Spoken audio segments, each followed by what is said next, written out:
여러분 안녕하십니까. 생사 일대사 혈맥초 강의를 시작하겠습니다. 제9회 사제부리. 광포대원의 끝까지 사는 사제의 유대는 3세 영원. 어문을 보겠습니다. 일본국의 일체 중생에게 법화경을 믿게 하여 성부라는 혈맥을 잊게 해주려고 하는데 도리어 니치렌에게 갖가지 난을 당하게 하고 결국엔 이 섬까지 유배하였다. 그런데 기아는 니치렌에게 수순하여 또 난을 당하시는 것이 심증으로 애석하게 여겨져서 가슴 아프도다. 금은 불에 타지도 않고 큰 물에 빠져도 떠돌지 않고 썩지 않으며 철은 수화공이 견디지 못하는데 현이는 금과 같고 우이는 철과 같으니 기아는 어찌 진금이 아니리요. 법화경의 금을 가진 까닭이로다. 경에 가로되 중산 중에 수미산이 제일이고 이 법화경도 또한 이와 같으니라. 또 가로되 불도 태울 수 없고 물도 떠돌게 할 수 없느니라. 우는 과거의 수견이 뒤쫓아와서 이번에 니치렌의 제자가 되셨음인가 석가다보만은 알고 계시리라. 제재불토 상여사 구생이란 설마 허사는 아닐 것이로다. 어서 1337쪽 14행에서 1338쪽 2행까지.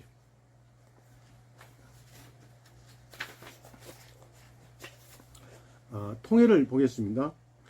니치렌은 일본국의 일체 중생에게 법화경을 믿게 하여 성부라는 혈맥을 잊게 해주려고 하는데 도리어 니치렌에게 각종 난을 당하게 하고 결국 이 섬 사도의 유배까지 보냈다.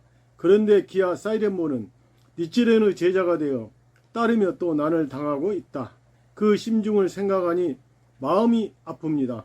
금은 큰 불에 타지도 않고 큰 물에도 흘러가지 않으며 썩지도 않는다. 철은 물에도 불에도 함께 견디지 못한다. 현이는 금과 같고 우이는 철과 같다. 당신이 어찌 진금이 아니겠는가. 법화경의 금을 갖고 있기 때문이다. 법화경의 많은 산 중에서 수미산이 바로 제일이듯이 이 법화경도 또한 이와 같아서 모든 경 중에서 가장 그 인이라. 약황 보살본사품 제23이라고 있다. 또 불도 태우지 못하고 물도 떠내려 가게 하지 못하리라. 약황보살본사품 제23 설해져 있다. 당신은 과거의 수견이 뒤쫓아와서 이번에 니치렌의 제자가 되셨을까? 석가다보 열애만은 아시리라. 생각한다. 곳곳의 모든 불국토에 항상 스승과 함께 태어나느니라. 화성유품 제7은 경문은 결코 거짓이 아닐 것이로다. 곳곳의 모든 불국토에 항상 스승과 함께 태어나느니라고 한다는 거죠. 어디에 설해져 있냐? 화성유품 제7에 있다라는 내용입니다. 강의를 보겠습니다. 불법은 사제의 종교입니다. 사제부리는 불법을 실천하는 데 가장 중요합니다. 사제를 도의시한 성불은 있을 수 없습니다. 영원히 행복도 광선유포도 없습니다. 그 이유는 오직 사제의 유대를 통해 법을 전할 수 있기 때문입니다. 불법은 생명의 법입니다. 생명의 법은 말이나 관념만으로는 전할 수 없습니다. 생사 일대사의 혈맥도 근본적으로 사제의 불의를 실천하는 곳에 흐르며 통합니다. 사제가 없으면 혈맥도 끊어집니다. 사제가 없으면 혈맥도 끊어진다라고 하는 것이죠. 스승의 마음은 광선유포의 대원, 대성이는 이번에 연찬하는 어서 첫머리에 불법의 사제에서 스승의 마음에 대해 밝히셨습니다. 즉 일본국의 일체 중생에게 법화경을 믿게 하여 성불하는 혈맥을 입게 해주려고 말씀하셨습니다. 이 말씀은 대성인 자신이 일생 동안 투쟁하여 관철하려는 본부르 마음의 핵심을 나타내셨다고 볼 수 있습니다. 모든 민중에게 평등하게 부처가 되는 혈맥을 잇게 하고 싶다는 마음은 곧 법화경의 마음이고 법화경에서 설한 부처의 대원입니다. 법화경은 모든 사람을 성불시키자는 부처의 대원으로 일관된 경전입니다. 또 그 서원을 이어받은 사람이 진정한 보살이고 부처의 참된 제다임을 밝혔습니다. 그리고 석전멸후 일현부제 광선유포 하라는 유명을 받들고 광선유포를 단절하려는 마성과 싸워 이겨야 한다고 말씀하셨습니다. 따라서 만인성불과 자타의 행복을 원하는 부처의 대원, 스승의 마음은 광선유포의 대원 바로 그것입니다.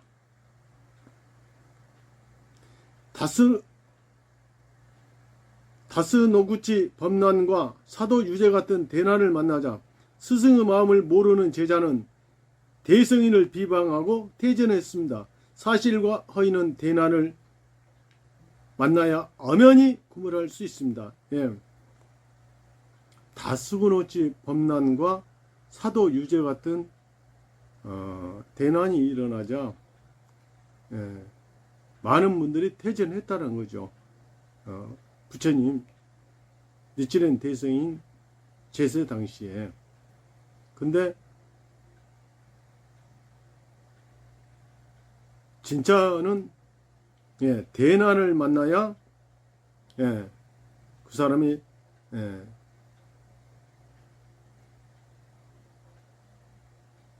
신심이 어떠한가는 구별할 수가 있다는 거죠. 그래서 절대적으로 퇴전하면 안 된다라고 하는 것이죠.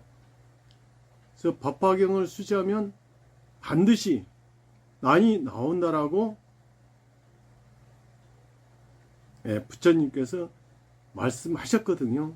그래서 어떠한 난이 올지라도 더욱 생명을 강하게 단련하면은 이겨낼 수가 있다라는 것이죠. 즉 이겨낸다는 것은 바꾸고 갈 수가 있다는 거죠. 모든 것은 정보인 자기가 일념에 의해서 결정되는 것입니다. 어떠한 마라도 불개의 생명을 이길 수가 없습니다. 불개가 영원하면은 모두가 명복이 됩니다.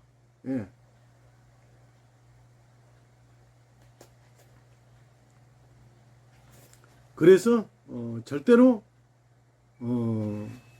어려운 난이 나올수록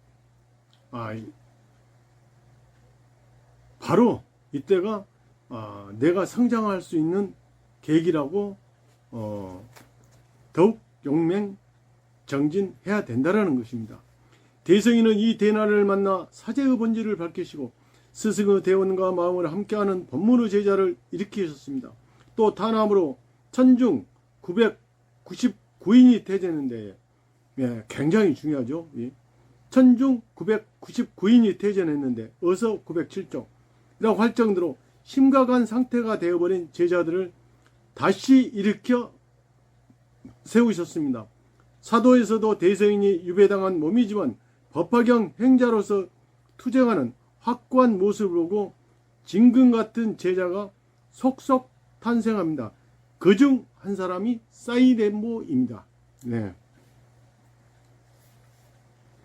만인에게 열려야 비로소 진정한 혈맥.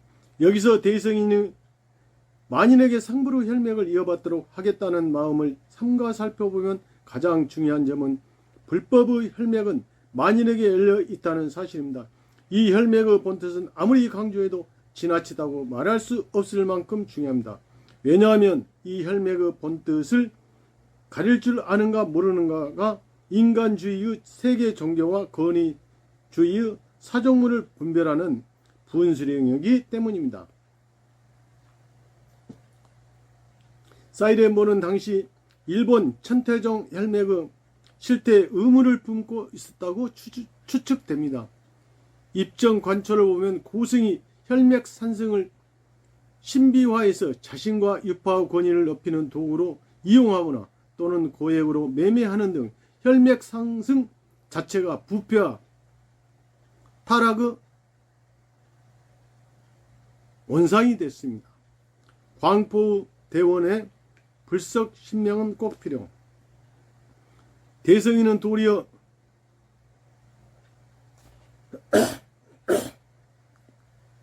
죄송합니다. 니찌랭에 갖가지 난을 당하게 하고 결국엔 이 섬에까지 유배하였다고 말씀하셨습니다. 20년에 걸친 자신의 투쟁을 밝히면서 광선유포 싸움은 즉 대난을 극복하는 싸움이라고 말씀하셨습니다. 앞에서 말한 바와 같이 불법의 사제에게 스승의 마음은 곧 광선유포의 대원입니다. 여기서 잠깐 어구 해설을 보고 가겠습니다. 법화경 약황보살본사품 제23회 내가 멸도한 뒤 후 500세 중에 연부제에 광선유포하여라. 결코 단절시켜 악마, 마민, 제천, 용, 야차, 구반다들이 그 편의를 얻지 못하게 할지어다. 법화경 601쪽이라고 했다. 예.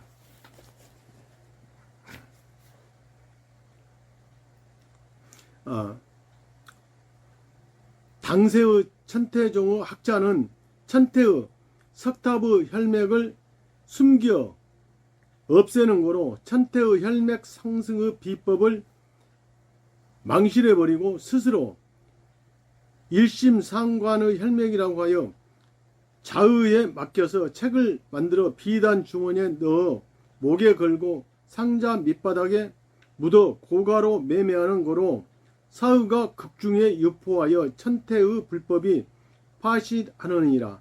천태의 본의를 없애고 석전의 묘법을 낮추니 어서 532쪽.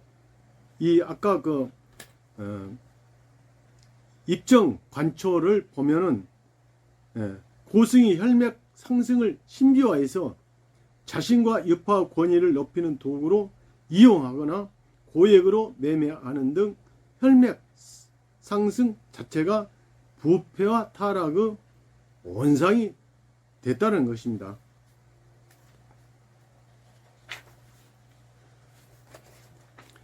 여기에 스승이 한 행동의 진수는 불석 신명의 행동이라고 볼 수 있습니다.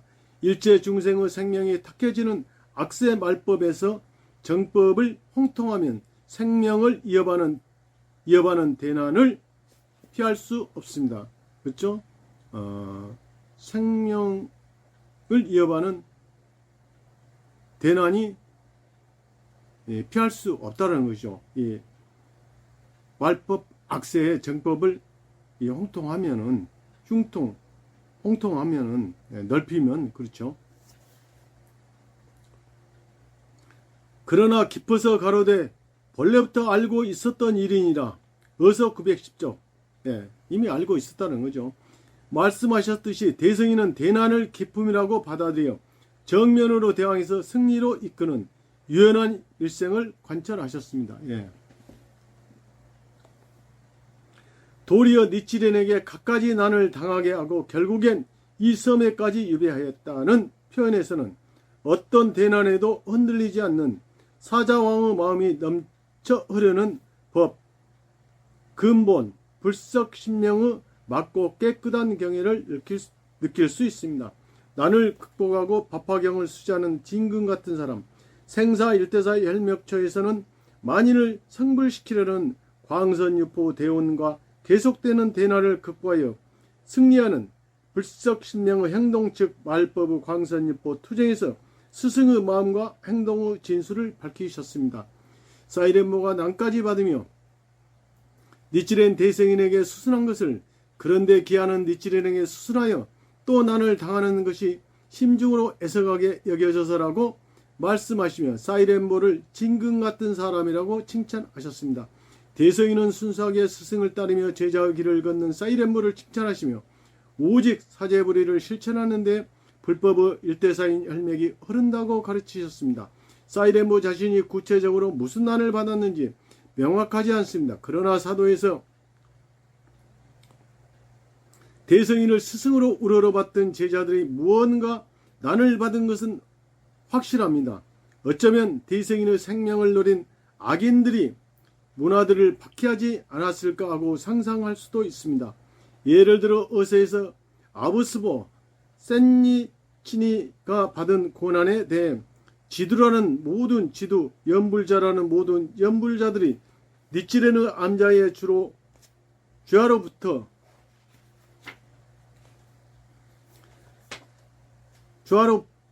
붙어서서 감시하며 니치렌을 찾아오는 사람이 있으면 그 사람을 방해하려고 몰아세웠다. 어서 1313쪽. 혹은 거처에서 추방당하고 벌금을 물고 혹은 주택을 빼앗기는 등 했다. 어서 1314쪽이라고 말씀하셨습니다. 사이렌보가 대성인의 문화가 되었다는 이유로 난을 받자 대성인은 심중으로 애석하게 여겨서 가슴 아프도다라고 말씀하셨습니다. 그리고 사이렌보가 난에 굴복하지 않고 대성인을 순수하게 따랐기 때문에 징금 같은 사람이라고 찬탄하셨습니다. 또 징금인 이유는 법화경의 금을 가진 까닭이로다라고 명시하셨습니다. 법화경을 수지한다는 의미를 구체적으로 말하면 법화경 행자로서 일생을 바친 스승의 대원을 나의 서원으로 삼아 수지하는 것이며 고난이 몰아칠 때도 스승과 똑같이 불석 신명의 신념으로 신심을 관철하는 것입니다. 다시 말하면 징금 같은 사람은 불석 신명으로 법을 이해해서 하는 사람을 말합니다. 예. 징금 같은 사람은 불석신명으로 법을 이해해서 하는 사람을 말한다는 것이죠. 어구에서를 잠깐 보고 가겠습니다. 아부스워, 센니치보, 니치렌 대성인 제세 당시 사도에 살던 문화, 대성인 사도의 입에 당하셨을 때 부부가 함께 기했으며 이내 고령이었음에도 불구하고 대성인의 어려운 생황을 헌신적으로 도왔다. 대성인이 사면 후에 민호부에 입산하셨는데 부부는 때때로 찾아뵙고 대성인에 대한 순진한 신심을 한평생 관찰했다. 예. 사도에서 아부스보 센니치보가 대성인을 기했다는 거죠. 함께 그때.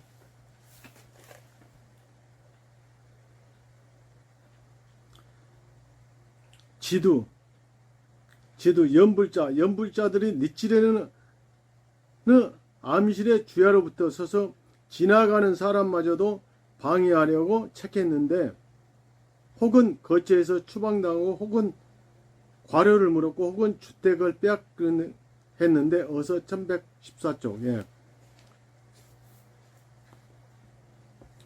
대성인이 수지하는 법이 제일이라면 수지한 사람도 따라서 제일이 되느니라. 어서 466쪽이라고 말씀하셨듯 제일가는 사람입니다. 최고 신념으로 사는 사람은 항상 본질을 완전히 간파하여 모든 사물에 대해 외견상으로 구애받지 않고 어떤 일에도 흔들리지 않습니다.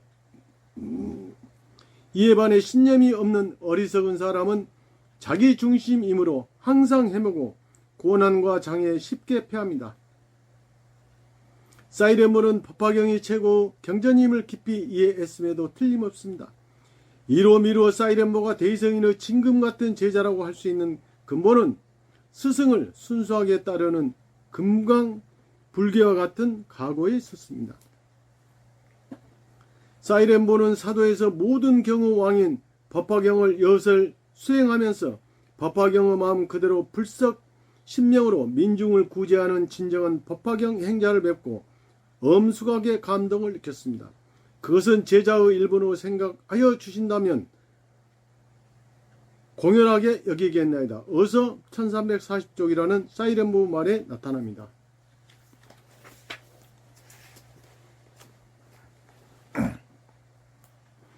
사이렌부는 법화경 행자와 함께 매진하는 것이 법화경의 진수이고 극의임을 정확하게 이해했습니다. 그래서 망설이지 않고 스승과 함께 고난의 길을 택하지 않았을까요? 대성인은 이어서 법화경 약강품 23에서 두 개의 경문을 인용하셨는데 이것은 법화경을 수지하는 진정한 경애를 나타내고자 한 뜻으로 볼 수 있습니다.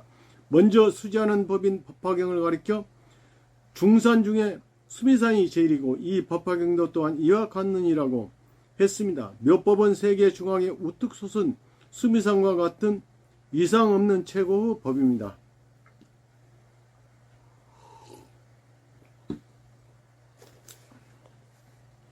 또 법화경을 수지하는 사람의 확고한 경애에 대해 불도 태울 수도 없고 물도 떠돌게 할 수 없느니라고 말씀하셨습니다.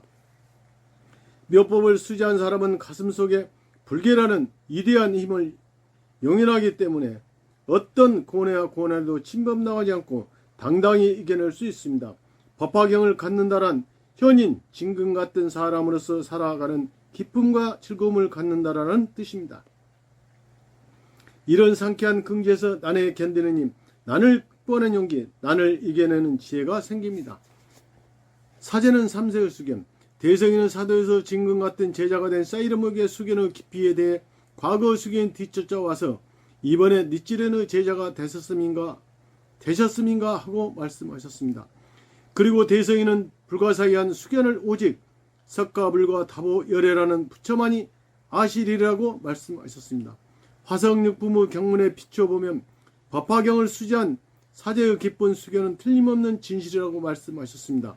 곳곳의 모든 불국도에 항상 스승과 함께 태어나느니라.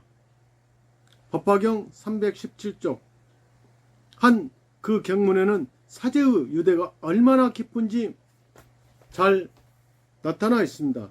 이 경문의 뜻을 간단히 종합하면 석존 성문의 제자들은 삼천진정겁이라는 아득한 옛날 이래로 석존을 스승으로 모시고 모든 불국토에 태어나 함께 보살 수행을 했다는 뜻입니다.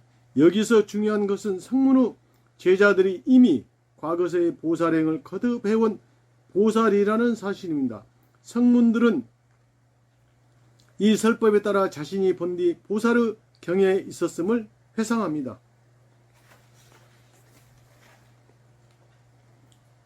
성문들이 헤아릴 수 없는 과거부터 더할 나위 없는 깨달음을 득하고 싶다, 일체 중생을 구제하고 싶다라는 신심의 본원과 과거서부터 가장 깊이 원한 것을 생명에 품고 있었음이 밝혀집니다.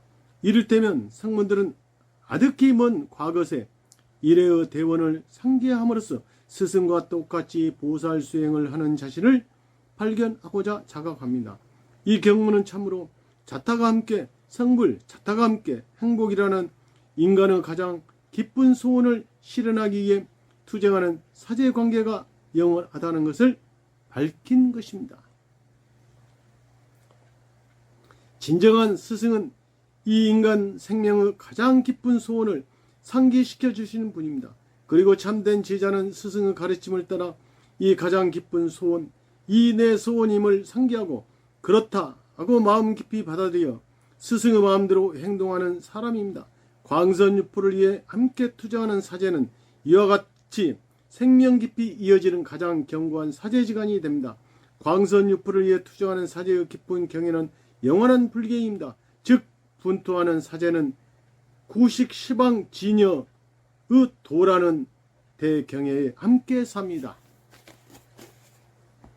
제제제불도 상여사구생 도다 선생님은 막기꾸지 선생님의 제3회 기회 때 이렇게 추도하셨습니다. 광대무변한 당신의 자비는 저를 감옥까지 데려가 주셨습니다. 그 덕분으로 제제제불도 상여사구생이라는 묘호랭개교 일구를 몸으로 입고 그 공덕으로 지영보살의 본사를 알았으며 법화경의 의미를 조금이나마 신독할 수 있었습니다. 얼마나 행복합니까? 이것이 불법에서 말하는 사제의 진의입니다. 다른 간부들은 그때까지 마키쿠지 선생님의 제자라고 자칭하였으나 일단 난을 받고 투옥되자 돌변했습니다. 선생님에게 큰 은혜를 입었으면서도 마키쿠지 녀석이라고 요구하며 사적대하는 배은망덕한 자도 있었습니다. 사람의 마음은 무섭습니다. 예. 그때 마키쿠지 선생님이 이렇게 옥에 들어가니까 이렇게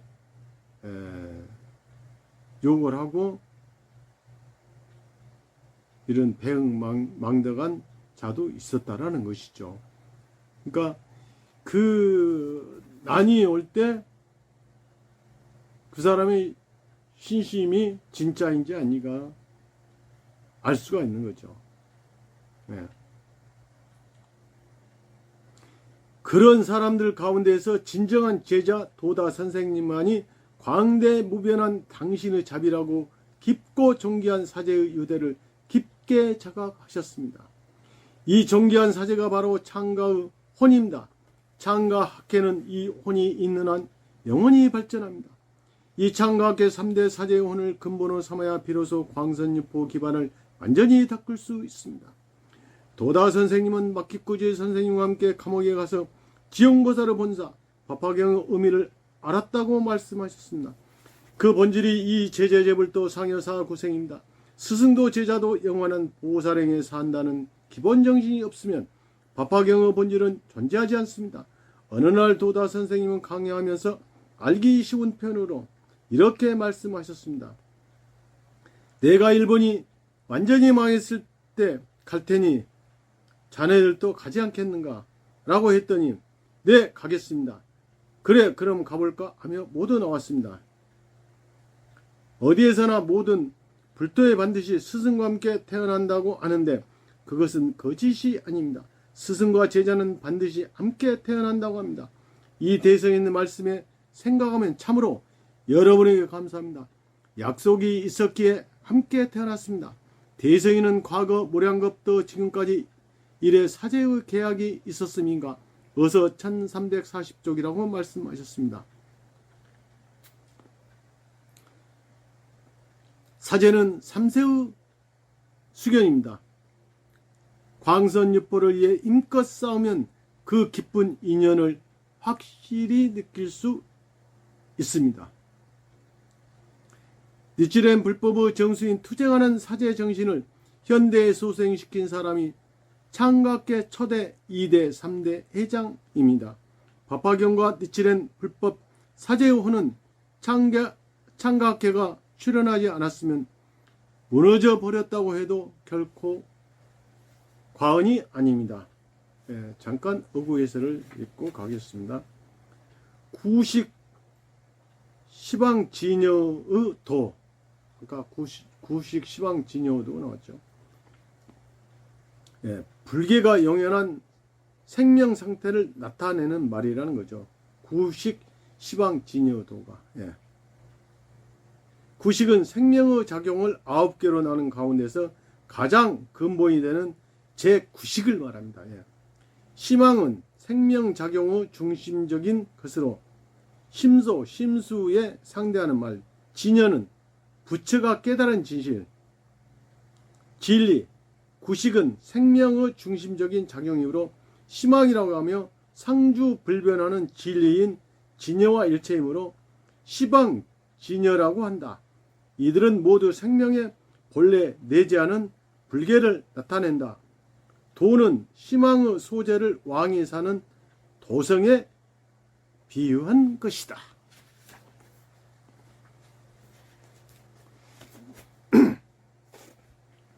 법화경의 정수는 사제. 그렇다면 무슨 이유로 불법에서 사제가 중요한가? 사제의 불법적 의의를 다시 한번 확인해 두겠습니다. 일반적으로 스승은 더욱 숙련된 기술, 더욱 깊은 지식, 더욱 고상한 사무자세, 더욱 풍요한 경애 등을 가르쳐 주는 사람입니다. 사람은 어떤 의미에서 자신을 높이 만들어주는 존재를 스승으로 받듭니다. 불법에서는 스승인 부처는 법을 통해 자신이 깨달은 존귀한 인간성을 제자에게도 함께 높으려고 합니다. 그 법은 무명의 각지를 방해하기 때문에 제자들은 경험하지 못한 묘법입니다. 그러므로 법이란 이런 것이다라는 이론적인 교법이나 번뇌를 극복하라는 실천적 교법을 가르침받아도 그것만으로는 부처 경애를 전해받을 수 없습니다. 오히려 인간에 내재하는 법을 부처 가르침과 인격적인 접촉을 통해 촉발시킴으로써 각지할 수 있습니다.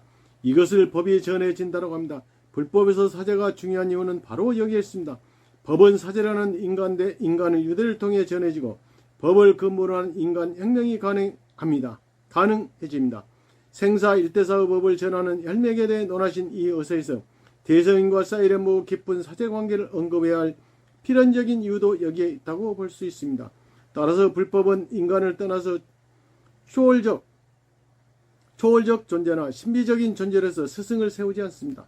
성부라는 이에 신통과 비밀이란 없느니라. 어서 753쪽이라고 말씀하셨듯이 굳이 말하자면 한 인간이 즉신 성불할 수 있는 것이 불법에서 가장 훌륭하고 유일한 신비입니다. 더구나 이 성불이라는 신통과 비밀은 누구나 실현할 수 있습니다. 그러면 스승인 부처가 인멸한 후에는 어떻게 하는가? 몸소 가르치는 사람이 없는 시대에는 참으로 불법을 전할 수 없는가 하는 문제의 정면으로 답한 경전이 법화경입니다. 법화경은 석존이라는 부처 인격의 핵심이 바로 부처 서원이라고 가르친 경전입니다. 부처 서원은 내가 본래 세운 서원은 일체 중생을 나와 함께 하여 다름이 없게 하고자 함이라. 법화경 130쪽 하고 사람입니다. 이른바 여하당무기입니다. 정문에서 성모들은 본래 자기들도 부처와 똑같은 대원에 살았음을 깨닫습니다. 이 깨달음은 석존과 성문들이 불의의 본원을 근본으로 하고 있음을 가르쳐줍니다. 그리고 본문에서 이 서원 아래 구원에 성도한 후 지금까지 사바세계에서 일체 중생을 계속 설법교화하는 진정한 부처 모습을 설에 밝힙니다. 다시 말하면 수랑품에서 살한 구원실성의 부처입니다. 그리고 이 서원을 이어받아 부처 멸후에 부처와 똑같이 민중구제를 실천하는 데 헌신하는 사제부리의 보살이 지용보살입니다. 법화경은 사제부리를 일관해서 가르치는 경전입니다. 불교 역사를 보아도 이 사제부리를 망각하면서 석존의 신격화가 시작됐습니다. 예, 이 사제부리를 망각하면서 석존이 인간의 신격화가 되었다는 거죠. 구원실성의 석존이 인간에서 떨어져 초월적 부처가 되면 사제는 성립되지 않습니다. 일체 중생에게 사제가 없으면 부처는 승상에 받드는 존재에 지나지 않으며 자기 자신의 인간 혁명을 위한 기법은 되지 않습니다. 법화경은 부처가 지닌 인격의 핵심을 서원이라고 밝히고 그 서원을 계승하는 불의의 제자에게 법이 전해짐을 밝힌 경제입니다. 이로써 부처의 멸후에도 부처의 경애를 중생에게 전할 수 있게 됐습니다. 특히 광선유포라는 대서원을 이루려면 불석신명을 반드시 실천해야 합니다. 법화경 수랑품의 일심욕견불,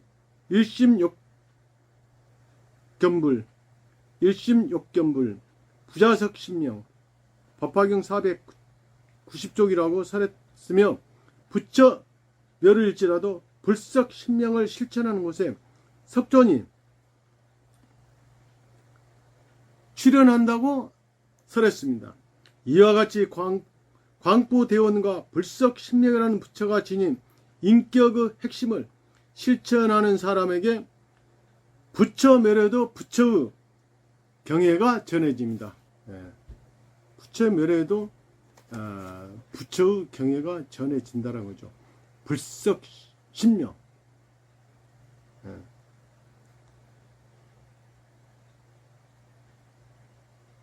굉장히 중요한 내용이죠. 일심욕불견. 니치렌 대승인은 불계를 영현하는 방도로서 창제를 나타내시고 광포대원 불석신명이라는 악세의 말법에서 실천할 신심의 열쇠를 밝히셨습니다. 이에 따라 성불의 혈맥이 성립됩니다. 그 모든 근본이 이미 되는 것이 사제입니다. 대성인 불의의 제자인 니꼬상이는 이 대성인의 법문은 사제의 도를 바르게 하여 부처가 되는 것이다. 사제의 도를 그르치면 비록 법화경을 수지해도 무간지옥에 떨어진다고 말씀하셨습니다. 장과학계 3대의 사제는 현대에서 부처의 서원인 광선유포 대원을 깨닫고 불석 신명의 행동을 관철해왔습니다. 나는 막기꾸지 선생님 그리고 도다 선생님의 제자로서 삼류강력과 싸워 승리했습니다. 자, 어구 해설을 보고 갈게요. 이 법문은 사제자를 바르게 해서 부처가 되게 하나이다. 사제자 사이에 상의가 있으면 같은 법화를 수지할지라도 무관지옥에 떨어집니다. 삼류강적 보겠습니다. 법화경 권지품 20행의 개 법화경 410쪽에 묘루 악세의 법화경을 홍통하는 사람을 박해하는 자를 밝히셨는데 묘락 대사는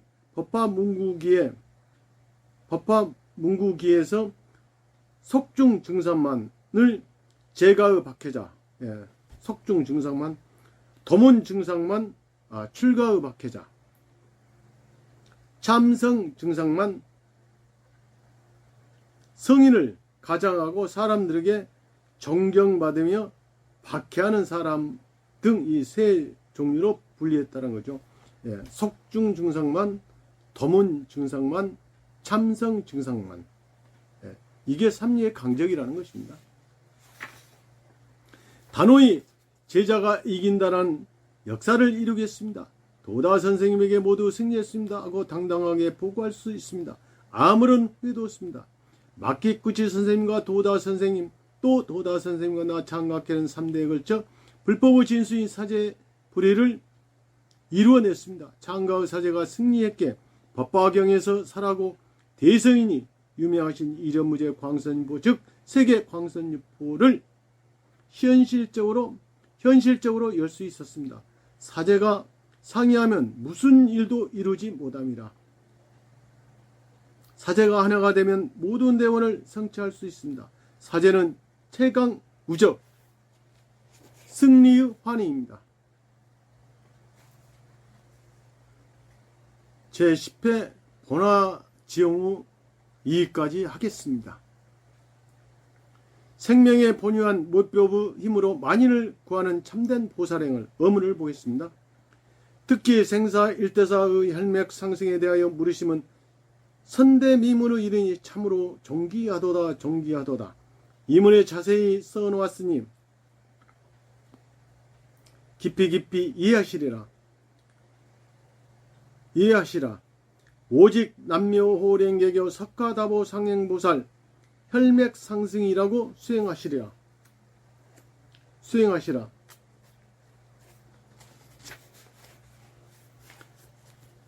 불은 소조로서 행으로 삼고 물은 구애를 정화함으로써 행으로 삼으며 바람은 진해를 털어 없앰으로써 행으로 삼고 또 인축 초목을 이하여 혼이 되는 것으로서 행으로 삼으며 대지는 초목을 생하게 함으로써 행으로 삼고 저는 윤택게 함으로써 행으로 함이니라.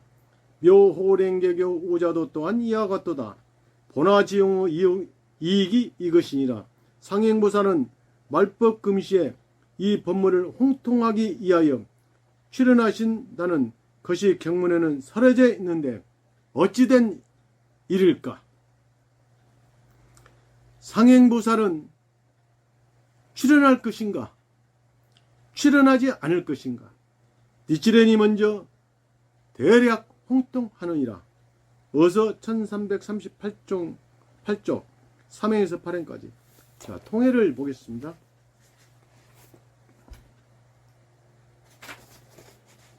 특히 생사 일대사의 혈맥 상승에 대한 질문은 전대미문의 일이며 참으로 존귀한 일이다. 이 편지에 상세히 있었으니 깊이 이해하시오. 오직 석가다보 상행보살에게 혈맥 상승한 남묘호랭개교라고 이해하여 수행하시오. 불은 물질을 태워 주위를 비추는 것으로 작용으로 하고 물은 때와 더러운 것을 깨끗이 함으로써 행으로 하며 바람은 먼지를 털어 없앰으로써 행으로 하고 그리고 사람이나 동물이나 초목의 혼이 됨으로써 행으로 하며 대지는 초목을 자라게 함으로써 행으로 하고 하늘은 만물을 윤택게 함으로써 행으로 한다. 묘호랭개교 오자도 또한 이와 같다. 보나지용 보살이 사람들에게 주는 이익은 이것이다. 상행보살이 말법인 지금 이 법문을 넓히기 위해 출연하신다고 경문에서 설했는데 어떤 일인가? 상행보살이 출연하실까? 출연하시지 않을까? 상행보살이 넓혀야 할 묘법을 니찌렌이 먼저 넓히고 있다. 굉장히 중요한 내용입니다.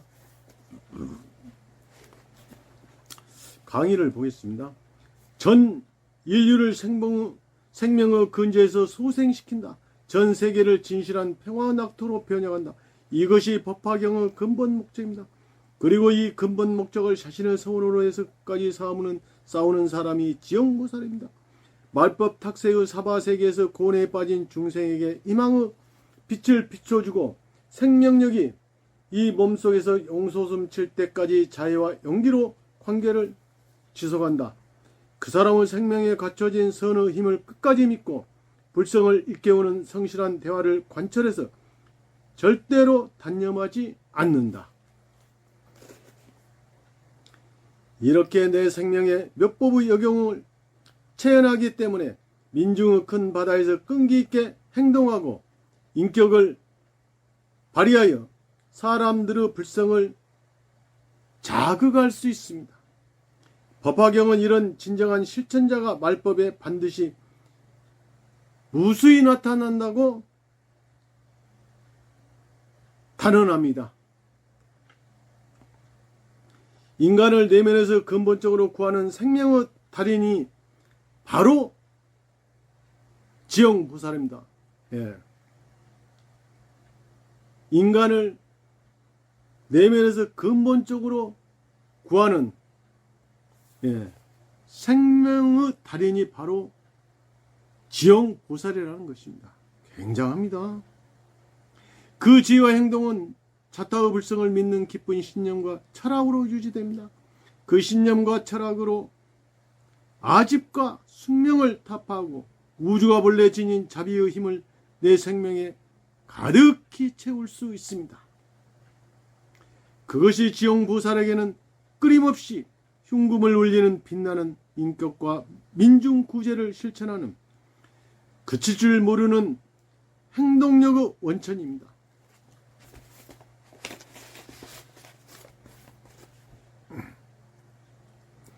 전 인류의 성불을 실현하는 것이 생사일대사의 혈맥의 근본 뜻입니다.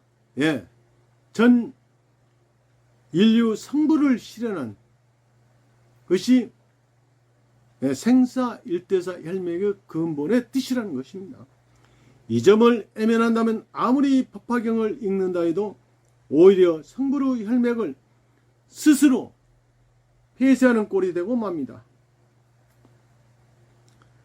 만인을 성불시키는 주인공이 지영보살입니다.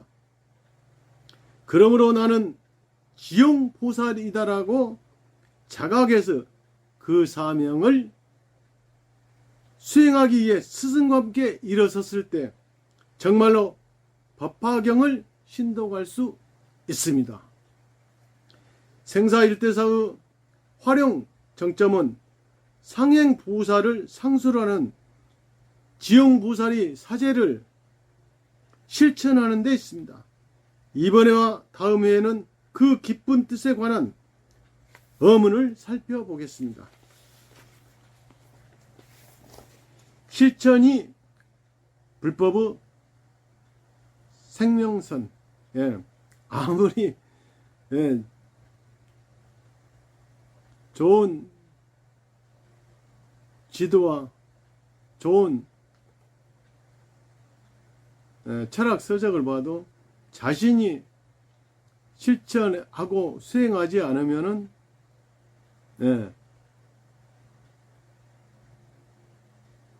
불계를 용인할 수가 없죠. 불법은 어디까지나 사제를 실천하는 데 있습니다. 법화경에서는 보살이 많이 등장하지만 영원한 부처로서 설한 법문의 석존의 진실한 제자는 지용보살밖에 없습니다.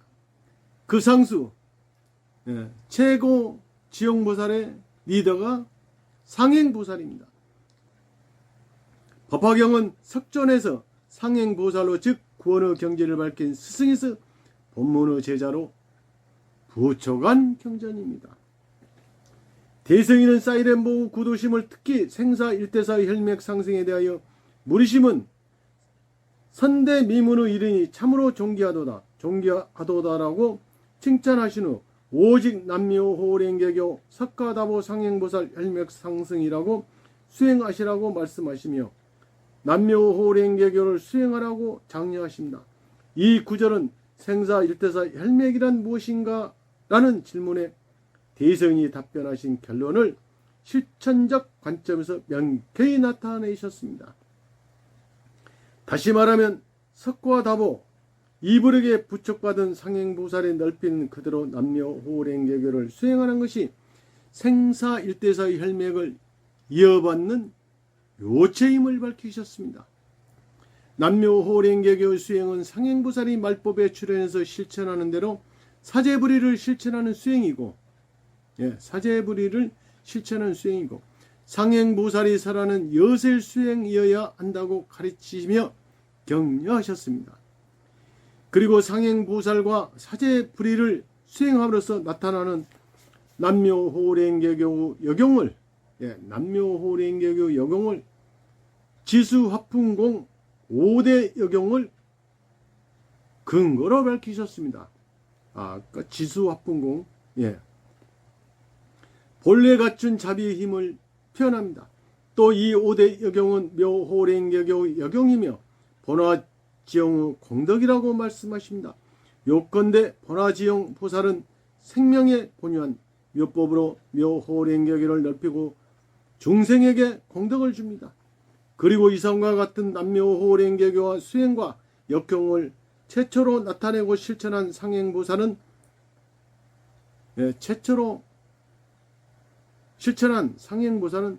니치렌 대성인 자신 위에는 없음을 지남하셨습니다. 즉 남묘호랭개교를 대성인과 똑같은 마음으로 대성인이 설하신 대로 실천하라는 말씀입니다. 지수화풍공 어구 해설을 볼게요.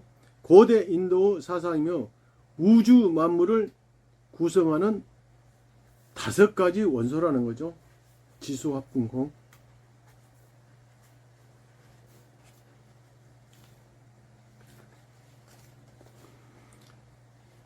실천은 불법의 생명선입니다.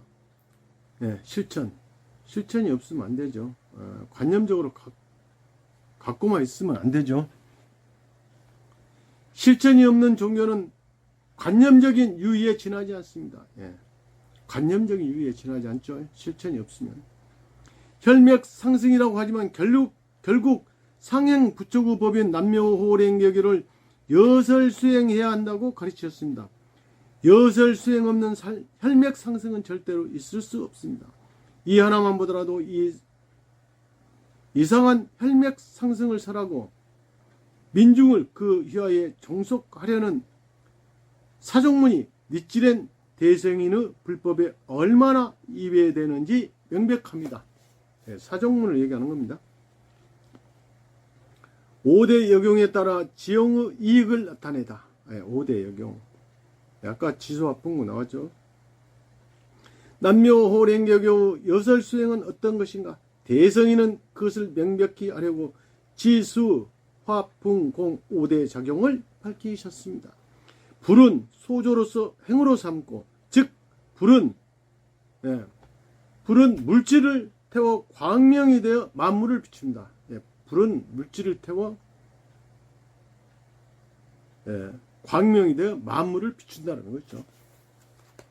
물은 구애를 정화함으로써 행으로 삼으며, 즉 물은 물질을 깨끗이 하는 작용을 합니다. 바람은 진해를 털어 없앰으로써 행으로 삼고, 또 인축 초목을 이하여 혼이 되는 것으로 행으로 삼으며, 즉 바람은 먼지를 털어버린다. 그리고 인축 초목을 이하여 혼이 되는 것으로 쓰라는 말은 예전부터 바람이 만물의 생기를 불어넣는다고 생각해왔기 때문에 말씀하셨다고 생각합니다. 대지는 초목을 생하게 함으로써 행으로 삼고, 즉 대지는 초목이 무성합니다. 생명을 키우는 작용이 있다는 뜻입니다. 그리고 천은 윤택케 함으로써 행으로 함이라. 즉 하늘은 비를 내리고 만물을 윤택케 합니다. 마지막 천은 지수화풍 공 5대 중에 공에 해당합니다. 따라서 대성이는 우주를 구성하는 요소인 5대 여경이라는 자연의 본연적인 작용을 택하셨다고 볼 수 있습니다. 그리고 여기에 나타내신 5대 작용은 모두 무엇인가를 위해 도움이 된다는 가치를 창조하는 작용입니다. 대성이는 5대 각각의 본유한 가치를 창조하는 작용을 나타내시고, 묘호랭개교 오자도 또한 이와 같도다. 본화지용의 이익이 이것이라고 말씀하셨습니다. 지수화풍공 5대 여경은 그대로 묘호랭개교 오자의 여경이고 지용보살이 받는 이익이라고 분명히 말씀하셨습니다. 이를테면 우주 자체가 지닌 자비의 작용이 묘호랭개교 작용의 본질이고, 지용보살은 묘법의 본유한 여경으로 중생을 이익케 하는 보살입니다. 생명의 본래에 구비된 자비의 작용을 인격과 행동상에서 구체적으로 나타내는 것이 지용보살의 중생을 이익케 하는 본질이라고 말씀하셨습니다. 또 의구전에서 지수화풍 4대 여경을 밝히고, 그것이 지용보살의 도사인 사보살의 이익이라고 가르치셨습니다. 어서 751쪽. 이 의구전의 말씀과 니치강 상인의 가르침을 근거로 사보살의 여경을 지수화풍에 결부하면 상행은 화대, 정행은 수대, 무병은 풍대, 알리팽은 지대가 됩니다. 이 사보살의 여경이 바로 묘호랭개교의 여경입니다. 묘법에는 중생을 괴롭히는 번뇌를 불태우는 힘이 있습니다. 그리고 이 중생의 어두운 무명을 비추고 숙명의 구름을 걷어내는 힘이 있습니다. 상행보살은 이런 힘을 상징합니다. 상행보살이 이런 힘을 상징한다는 것이죠. 그러니까 즉 광명, 물질을 태워서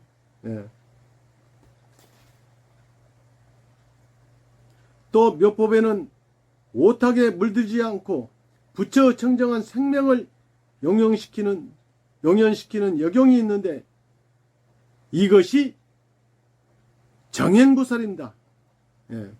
정행은 그래서 수대에 배치가 되죠.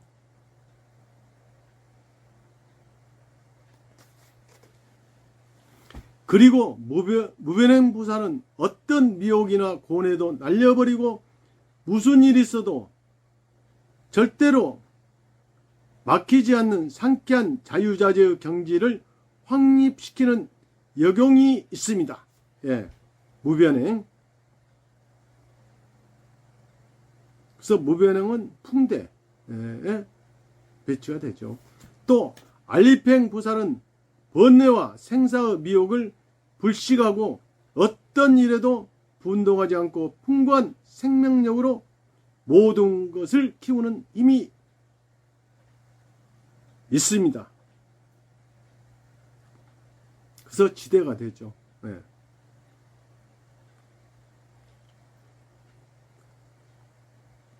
그러므로 대성이는 의구전에서 도섬의 보정기를 인용하시고 상락아정 사덕을 사보살에게 배치하셨습니다. 즉 사보살의 행은 생로병사의 사고를 초월해서 상락아정의 사덕을 열어 나타내는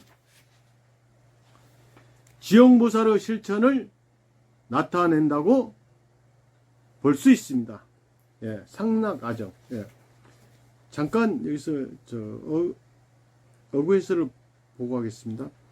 불은 물질을 태우는 것으로 행으로 하고, 물은 물질을 깨끗이 함을 가지고 행으로 하고, 바람은 진구를 털어내는 것으로 행으로 하고, 대지는 초목을 자라게 하는 것으로서 행으로 하는데, 사보살의 이익이 이것이나, 불은 이는 하늘로 오른다. 고로 상행보살, 불은 상행보살이라는 거죠. 화대죠. 그 바람은 변제가 없는 거로 무변행은 풍대이라. 물은 이는 청정하다. 고로 수대이라. 땅은 이는 만물을 알립 즐겁게 한다. 고로 알립행은 지대이라. 니치강 상인 문답집에 있다는 거죠. 경에 사도사가 있다 함은 지금 사덕을 표시함이라. 상행은 아까 상락아정이 했죠.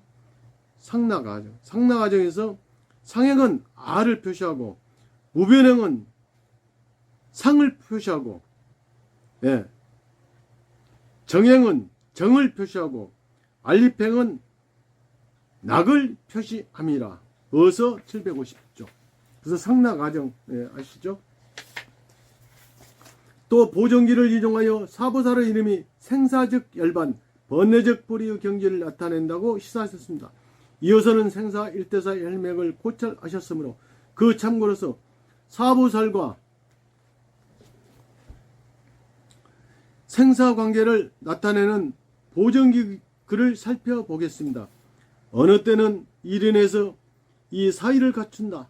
이 사의의 표면에 나오는 것을 상행이라 이름하고 단상의 경계를 넘는 것을 무변행 행이라 칭하고 오주 구루를 넘는 거로 정행이라 이름하고 도수로서 덕이 원만한 거로 알립행이라고 한다. 어서 750조.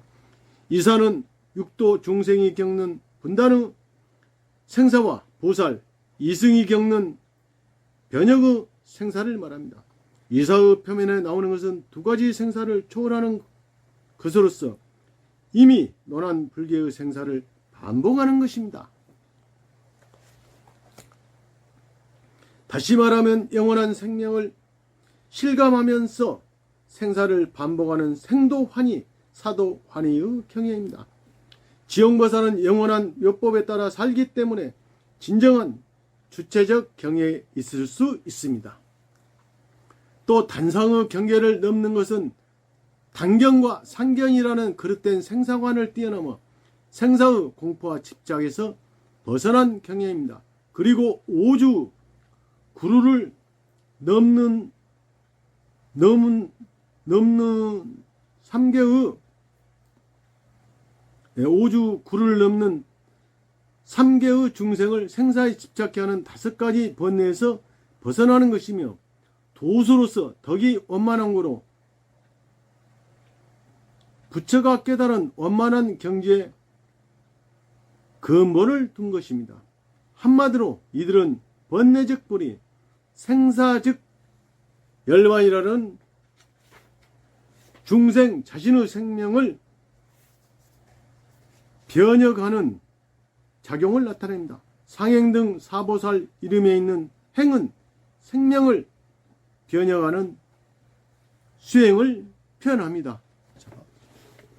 어구 해설을 잠깐 보고 하겠습니다. 생사즉 열반, 번뇌즉 불이. 생사즉 열반은 생사고뇌에 시달린 중생의 몸에 부처가 성취한 진정한 안락의 경지가 확실히 나타나는 것. 번뇌즉 불이는 번뇌에 지배당하는 중생의 생명에 성불하기 위한 깨달음의 지혜, 보리가 나타나는 것. 분달의 생사, 범부 고뇌와 미혹이 가득 찬 생사를 말한다. 육도 윤회하는 범신의 수명이 각자의 업인에 따라 나누어 그 형체에 단별이 있으므로 분단이라고 한다. 변혁의 생사, 이승 보살 등 부분적인 깨달음을 득한 자의 고뇌와 미혹의 생사를 말한다. 번뇌를 단절하고 육도 분단의 생사를 초월해서 자유자재로 형체를 바꿔 생사를 나타낼 수 있으나 부분적인 깨달음에 집착하기 때문에 미혹의 경계에 머문다. 오주, 3개 육도 중생이 갖춘 5가지 번뇌, 욕계, 색계, 무색계라는 3개의 중생에게 갖춰진 견옥, 사옥, 무명옥이라는 번뇌를 5단계로 나눴다. 도수, 석존이 성도한 곳에 자라난 나무를 말한다. 보리수, 석존이 성도한 때를 가리킨다. 예, 도수, 예, 보리수, 예. 성도한 곳에 자라난 나무를 말한다는 거죠. 도수.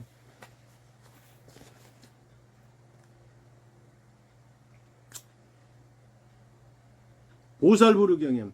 이어서는 5대 여경으로서 지용보살의 선에 넓히는 묘호랭개경 공덕을 밝히셨습니다. 그리고 이것을 지용보살의 이익이라고 말씀하셨습니다. 번화는 법화경 열애수량품 제16에서 밝힌 구원의 본불에게 화도된 제자라는 뜻입니다. 번화가 열애수량품 제16에서 밝힌 구원의 본불에 화도된 제자라는 뜻이라는 거죠. 번화지용의 보살, 우리가 이렇게 얘기하죠. 지용보살은 구원의 본불과 일체인 영원한 묘법을 내정으로 해서 소재하고 있으므로 부처가 인멸한 후인 악세에서도 홀로 서서 묘법을 넓힐 수 있습니다. 법화경에서는 지용보살을 대지 밑에 있는 진리의 세계에서 영원한 보살이라고 설합니다. 천태대사는 이 진리의 세계를 법성의 연적, 현종의 극치에 어서 568쪽이라고 설했습니다. 지용보살이 궁극의 진리를 깨달았음을 나타내는 말입니다. 그 실체는 어디까지나 보살행, 즉 악세의 광선여포를 목표로 자타를 변형하기 위해 싸우는 행동입니다. 그 내증이 묘법을 깨달은 불개의 생명입니다. 네, 그 내증이 묘법을 깨달은 불개의 생명이라는 것이죠. 이것이 보살불입니다. 대성인은 이 경에 만인이 도달할 수 있게 하려고 남묘호랭개기를 나타내 넓히셨습니다. 누구라도 남묘호랭개기를 깊이 믿고 여설 수행하면 보살의 경에 이룰 수 있습니다. 예, 보살의 경에 이룰 수 있다는 거죠. 대성인이 이렇게 말씀하셨습니다. 그러므로 지용보살을 본하라 했느니라. 본이란 과거 구원 500 진정급부터 이익으로부터 무시무종의 이익이나 이 보살은 본법을 소지한 사람이요. 본법이란 남묘호랭개경이라 어서 750조.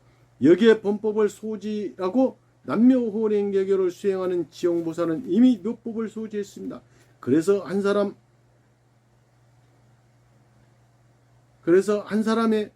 한 사람으로 생명에서 생명으로 묘법을 홍통할 수 있습니다. 어떤 숙명에 시달리는 사람이라도 내 안에 숙명을 타개할 수는 이미 본래부터 있음을 깨닫게 해야 비로소 진정한 의미로 그 사람을 구제하는 힘이 됩니다. 본법을 소지한 지용보살이 아니면 이 힘을 발휘할 수 없습니다. 말법의 구제는 위에서 즉 하늘에서 내려온 초월적인 부처 은총으로 불가능합니다. 아래 즉 대지 아래에 있는 진리의 세계에서 영원한 지용보살 눈앞에서 보아야 비로소 사람들은 자신에게 내재한 무량한 힘을 알 수 있습니다.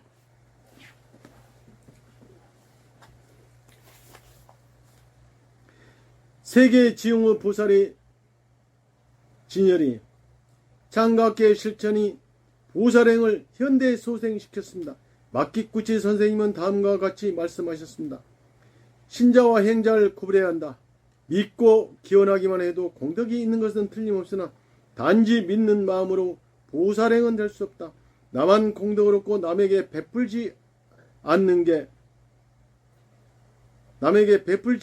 개인주의, 이기주의 부처는 없다. 보살행을 하지 않으면 부처가 될 수 없다. 보살행을 하자면 부처가 될 수 없다. 잠깐 어구해설을 보고 하겠습니다.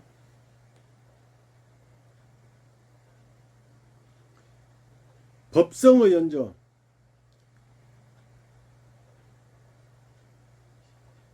현종의 극지, 만물을 꿰뚫는 진리, 법성의 근저, 깊은 근본적 가르침의 궁극, 천태대사의 법화 문구 제9권에 있다는 거죠.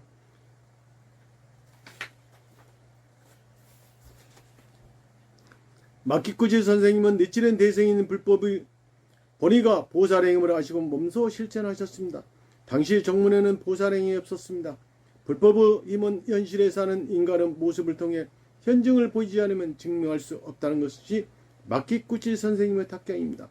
부처가 색성장엄한 힘으로 민중을 구하는 것이 아니라 민중이 보살행을 실천함으로써 자신에게 내재한 힘을 마음껏 발휘하는 모습을 보고 사람들도 자신에게 내재한 힘을 깨닫습니다. 이것이 종교가 기본으로 하는 구제의 본질임을 애리하게 간파하셨습니다. 그리고 마키쿠치 선생님의 불의의 제자인 도다 선생님은 스승과 함께 돌아간 감옥에서 나는 지용보살이라고 깨달으셨습니다. 그리고 도다 선생님이 불러 일으킨 75만 지용 용사가 창가학회의 기초를 굳히겠습니다. 참으로 창가학회만이 지용보살의 출현이 아니고서는 부리기 어려운 제목이나 어서 1360족을 실천한 유일한 교단입니다.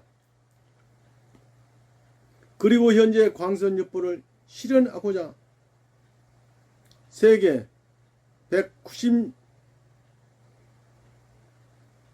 190개국에서 지용 천개의 용사가 법성의 대지에서 용출했습니다. 오직 SGI만이 법화경에서 설한 지용 실현의 의식을 세계에 재현했습니다. 지용보살에게 국경 문화, 민족의 벽은 없습니다. 바야흐로 지용의 연대는 사상, 신조, 종교의 벽을 넘어 전 세계 깊은 이해와 공명을 넓히고 있습니다. 모든 사람은 평등하고 누구나 존귀한 존재입니다. 인간은 내재한 힘을 자각하면 세계를 변형할 수 있습니다. 자각한 민중의 연대가 사람들을 구하고 세계를 구합니다.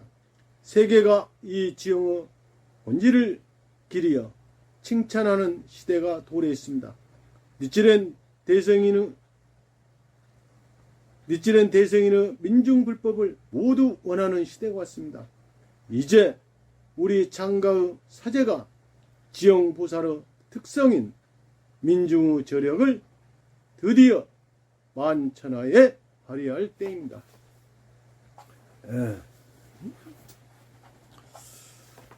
그래서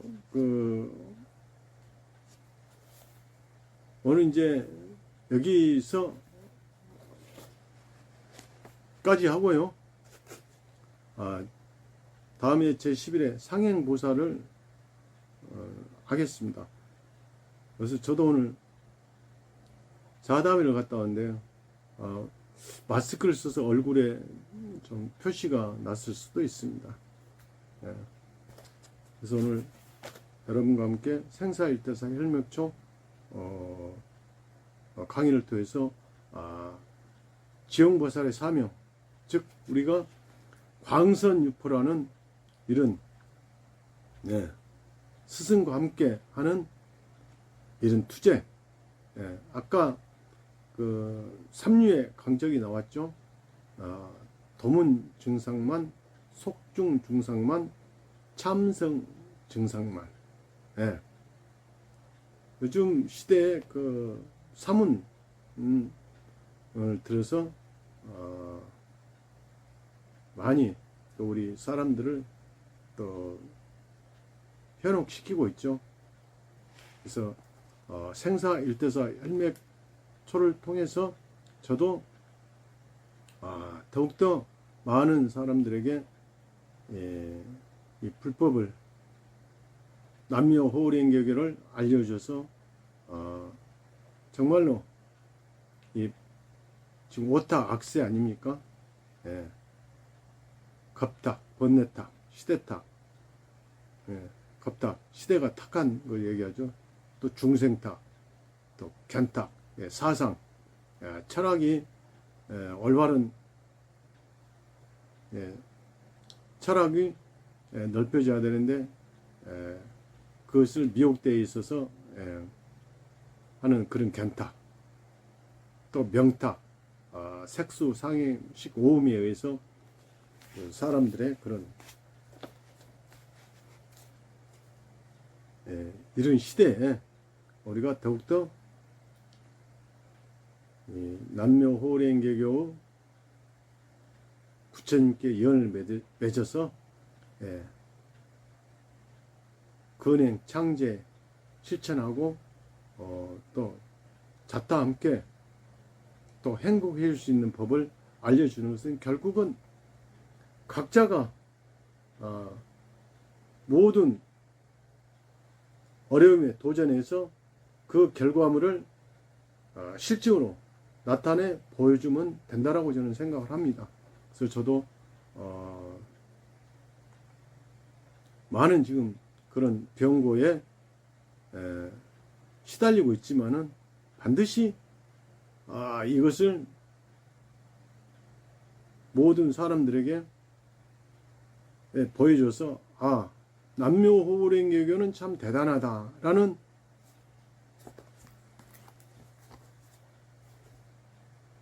그런 소리가 들을 수 있도록 저도 더욱 정진할 것입니다. 여러분 생사일대사 일맥조 다음에는 제11회 상행 보살을 해서 이제 13회까지가 있는데요. 신심의 혈매까지 이제 남았는데 이 3회는 다음번에 제가 또 하기로 하겠습니다. 감사합니다.